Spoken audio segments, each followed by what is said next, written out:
Azərbaycan şairi Məhəmməd Hüseyin Şəhriyar demişdi ki, dünyada en güzel şah əsərləri yarattı zəhmətin qadir əlləri. Zəhmətə arxalanmışa güvənsən, budur tərəqqinin yolu nəzərdə.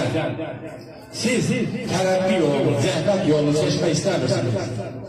Siz həmin yaxşı istirahət eləmək, yaxşı əylənmək, həm də yaxşı bal toplamaq istəyirsiniz.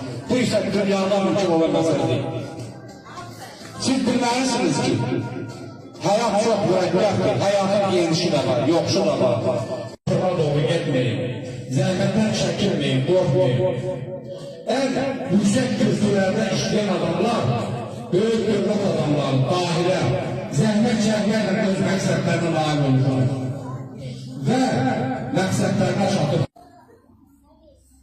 Bir daha bu tənqidi qeydlərimi nəzərə alaraq, hamımızdan birinci bir müəllim kimi, ikinci bir ziyalı kimi tələb edirəm, əmr edirəm, məktəbdən qalmayın, dərsinizə davam edin, müəllimlərin tapşırıqları ləyaqətlə yerinə yetirin, özlərinizdə hazırlaşın, müvəffəqiyyətdən başlayacaqlarınızı yaranmasın aranızda.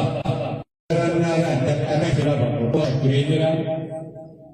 Yaxşı edirsiniz ki, müəyyən qədər fərqlənən uşaqları rəğbətlendirirsiniz, bu yaxşı haldır. Türkiyədə qalan uşaqlara da bir stimul verəcək bir haldır ki, onlar da